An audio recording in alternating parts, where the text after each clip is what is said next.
السلام عليكم يا ستي، روحي اعملي كل اللي نفسك فيه يا ستي. انا مش معترضه، اعملي كل حاجه، معاكي فلوس اعملي حرفيا كل حاجه، وسيبيني انا في الطب البديل. عايزه اقولك ان الطب البديل هو اساس الطب الحديث.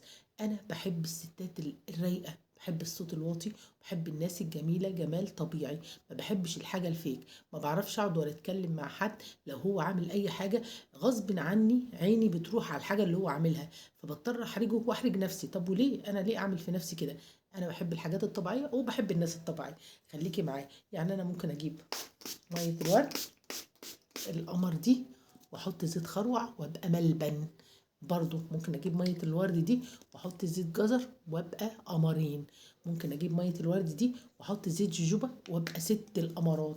طيب شعري مقدمه راسي، لا خلينا في ده. ممكن احط هيدروسول لبان الذكر ده في حتة تانية. هيدروسول لبان الذكر ده مع زيت الخروع او مع مجموعة بلس 25 هيخلي بشرتك عشرينية حرفيا. لو اتعودتي انك كل ليلة تحطي الهيدروسول ده وترطبي بشرتك بالمية دي وعليها الكريم او عليها الزيت بتاعك، هتحسي ان بشرتك في حتة تانية. والله لو اتعودتي اسبوع هتلاقي بشرتك اتغيرت مليون بالمية، ومش ممكن تنسي تحطيه قبل ما تنامي. هتلاقي انتي اتعودتي على ملمس بشرتك وعلى جمالها. طب انا عايزه اقول لك ان هيدروسول اللافندر ده في حته تانية. انا بحب الحاجات دي، انا بحب كل ما كانت من ماركه حلوه كل ما حسيتي بانتعاش وبشرتك بتمتص كل حاجه. انتي استخدامك الخاطئ للمنتجات ممكن يحول بشرتك من دهنيه لجافه ومن جافه لدهنيه ويبوظ كل حاجه حرفيا.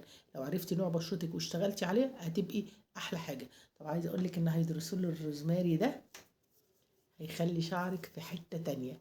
بصي هيدروسول الروزماري ده رشي بس مقدمة راسك واعملي حمام زيت من بلس 99 مرتين في الأسبوع، هتلاقي بشرتك اتغيرت تغيير جذري.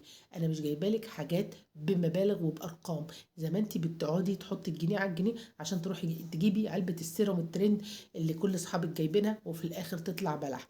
عايزه اقولك ان الترند الكوري ده والله والله والله ماله اي لازمه. طب اقول لك على حاجه احلى واحلى. عارفه ازازه ميه الورد دي لو انت جبتيها حطي، بصي هي قد كده، حطي ربعها رز، رز مصري من بتاعنا، وحطيها في التلاجة وسيبيها 3 ايام. رز مخمر في ميه الورد، بصي هترشي بشرتك كل يوم تحفه تحفه تحفه. وازيدك من الشعر بيت، حطي عليه اي زيت من الزيوت الثلاثه اللي هقولك عليه. يا زيت نخالة الرز لبياض ناصع، يا زيت اللهم صل على محمد الخروع لبديل البوتوكس، يا اما زيت الجوجوبا لبشرة. بصي قمرين قمرين. بكلمك في حاجات المختصر المفيد ده، المختصر المفيد. جربي الحاجات اللي بقولك عليها والتركات اللي بقولك عليها وانت تشوفي نتيجة تبهرك. عايزة بقى تخليكي تروحي تعملي بقى اي اجراء، وعايزة اقولك لو عملت اي اجراء برضو عشان تحافظي على الاجراء اللي انت عاملاه او على الفيلر اللي انت عاملاه لازم يبقى فيه حاجة وروتين تستخدميه. ما تفكريش ان انت هتروحي تعملي فيلر او بوتوكس وتقعدي عليهم كده وتتكلي على الله وعلى العملية ابدا. لازم هيبقى فيه روتين عشان تحافظي على اللي انت عملتيه. وعايزه اقول لك لما تاثيره بيروح بتكرهي الدنيا كلها. لا جربي وخليكي معايا في الطبيعي هتلاقي النتيجه حلوه قوي قوي قوي. وجربي الرز المخمر في ميه الورد وهتلاقي نتيجه ولا اروع. جربي. تابعيني على قناه وصفه طبيعيه وكريم من الصيدليه، قناه مع اماني منوعات وحاجات بنات، هتلاقي هناك حاجات حلوه قوي. يلا بينا.